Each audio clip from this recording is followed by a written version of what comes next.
મહત્વના સમાચાર સામે આવી રહ્યા છે અમરેલીથી, જ્યાં અમરેલીમાં જલારામ બાપાની ટિપ્પણીનો મામલો સામે આવ્યો છે।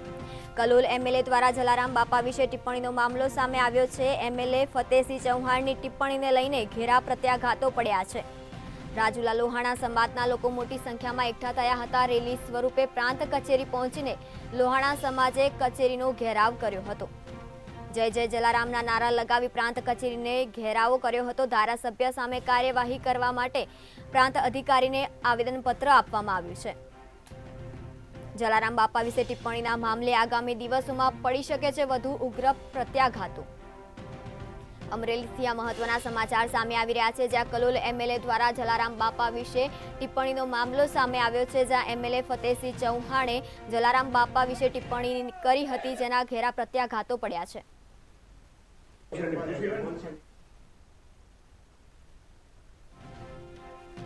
જય જય જલારામના નારા લગાવી પ્રાંત કચેરીનો ઘેરાવ કર્યો છે। રેલી સ્વરૂપે પ્રાંત કચેરી લોહાણા સમાજે પહોંચી। આજરોજ જે પ્રાંત કચેરીમાં અમે કલોલ ધારાસભ્ય ફતેહસિંહ ચૌહાણ એ જલારામ બાપા વિશે જે એને ટિપ્પણી કરી છે, ભગવાન નથી કે છે કે એવું, એને કોઈ ટિપ્પણી કરવાનો કોઈ અધિકાર નથી।